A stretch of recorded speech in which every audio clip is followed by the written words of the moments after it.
حضرت عمر بن خطاب رضی اللہ تعالی عنہ نے روم سے لڑنے کے لیے ایک فوجی دستہ روانہ کیا۔ اس دستے میں ایک نوجوان صحابی عبداللہ بن حذافہ بن قیس السمھی رضی اللہ تعالی عنہ بھی تھے۔ مسلمانوں اور قیصر کی فوج کے درمیان لڑائی نے طول پکڑ لیا۔ قیصر مسلمانوں کی بہادری اور ثابت قدمی پر حیران ہوا اور حکم دیا کہ مسلمانوں کا کوئی جنگی قیدی ہو تو حاضر کیا جائے۔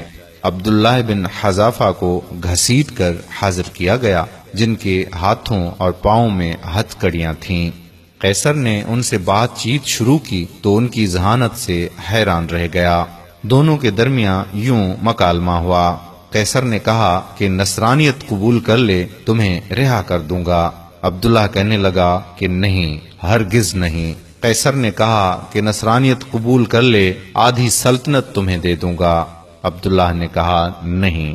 قیصر کہنے لگا کہ نصرانیت قبول کر لے، آدھی سلطنت دوں گا اور تمہیں حکمرانی میں شریک کروں گا۔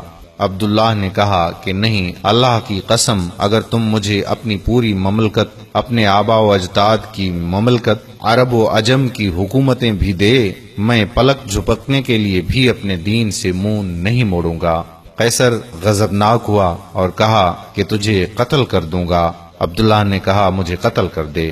قیصر نے حکم دیا کہ ان کو ایک ستون پر لٹکا کر ان کے آس پاس تیروں کی بارش کی جائے، اور یہ حکم ڈرانے کے لیے صادر ہوا۔ پھر اس کو عیسائیت قبول کرنے یا موت کو گلے لگانے میں سے ایک بات کا اختیار دیا جائے۔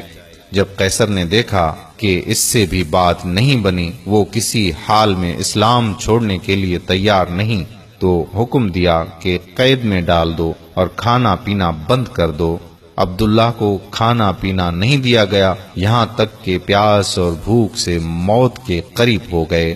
جب قریب الموت ہوئے تو قیصر کے حکم سے شراب اور خنزیر کا گوشت ان کے سامنے پیش کیا گیا۔ جب عبداللہ نے یہ دیکھا تو کہا کہ اللہ کی قسم، مجھے معلوم ہے کہ میں وہ پریشان حال انسان ہوں جس کے لیے یہ حلال ہے، مگر میں کفار کو خوش کرنا نہیں چاہتا۔ یہ کہہ کر کھانے کو ہاتھ بھی نہ لگایا۔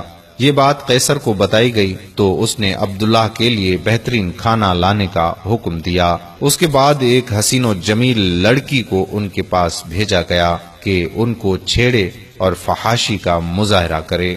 اس لڑکی نے بہت کوشش کی، مگر عبداللہ نے اس کی طرف کوئی توجہ نہیں دی اور اللہ کے ذکر میں مشغول رہے۔ جب لڑکی نے یہ دیکھا تو غصے سے باہر چلی آئی اور کہا کہ تم نے مجھے کیسے آدمی کے پاس بھیجا؟ میں سمجھ نہ سکی کہ وہ انسان ہے یا پتھر۔ اللہ کی قسم، اس کو یہ بھی معلوم نہ ہوا کہ میں مذکر ہوں یا مؤنث۔ جب قیصر کا ہر حربہ ناکام ہوا اور عبداللہ کے بارے میں مایوس ہوا تو ایک پیتل کی دیگ منگوائی اور اس میں تیل ڈال کر خوب گرم کیا اور عبداللہ کو اس دیگ کے سامنے لایا، اور ایک اور مسلمان قیدی کو زنجیروں سے باندھ کر لایا گیا اور ان کو اٹھا کر اس ابلتے تیل میں ڈالا گیا، جن کی ایک چیخ نکلی اور دیکھتے ہی دیکھتے ان کی ہڈیاں الگ ہو گئیں اور تیل کے اوپر تیرنے لگیں۔ عبداللہ یہ سارا منظر دیکھ رہے تھے۔ اب ایک بار پھر قیصر عبداللہ کی طرف متوجہ ہوا اور نصرانیت قبول کرنے اور اسلام چھوڑنے کی پیشکش کر دی، مگر عبداللہ نے انکار کر دیا۔ قیصر غصے سے پاگل ہونے لگا اور حکم دیا کہ یہ دیگ میں جو تیل موجود ہے اٹھا کر عبداللہ کے سر پر ڈال دیں۔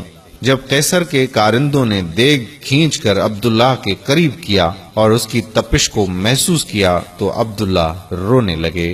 آپ کی ان خوش نصیب آنکھوں سے آنسو ٹپکنے لگے جن آنکھوں نے رسول اللہ صلی اللہ علیہ وآلہ وسلم کا چہرہ انور دیکھا تھا۔ یہ دیکھ کر قیصر خوشی سے جھومنے لگا اور کہا کہ عیسائی بن جاؤ، معاف کر دوں گا۔ عبداللہ نے کہا نہیں۔ قیصر کہنے لگا کہ پھر رویا کیوں؟ عبداللہ نے کہا کہ اللہ کی قسم، میں اس لیے رو رہا ہوں کہ میری ایک ہی جان ہے جو اس دیگ میں ڈالی جائے گی۔ میری یہ تمنا ہے کہ میرے سر کے بالوں کے برابر جان ہو اور وہ ایک ایک کر کے اللہ کی راہ میں نکلیں۔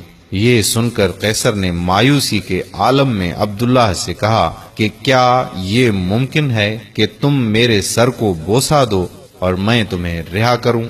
عبداللہ نے کہا کہ اگر میرے ساتھ تمام مسلمان قیدیوں کو رہا کرتے ہو تو میں تیرے سر کو بوسہ دینے کے لیے تیار ہوں۔ قیصر نے کہا ٹھیک ہے۔ عبداللہ نے اپنے ساتھ دوسرے مسلمانوں کو رہا کرنے کے لیے اس کافر کے سر پر بوسہ دیا اور سارے مسلمان رہا کر دیے گئے۔ جب واپس حضرت عمر بن خطاب رضی اللہ تعالی عنہ کے پاس پہنچ گئے اور آپ کو واقعہ بتا دیا گیا تو حضرت عمر رضی اللہ تعالی عنہ نے کہا کہ عبداللہ بن حذافہ کے سر کو بوسہ دینا ہر مسلمان پر ان کا حق ہے، اور خود اٹھے اور عبداللہ کے سر کو بوسہ دیا۔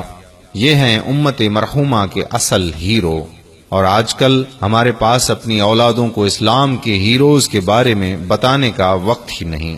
ہماری اولادیں یہ تو جانتی ہیں کہ سپر مین، آئرن مین، بیٹ مین وغیرہ وغیرہ یہ ہیرو ہیں جو کہ صرف خیالی ہیروز ہیں، اور اصل ہیرو کون اور کیسے ہوتے ہیں یہ انہیں علم ہی نہیں۔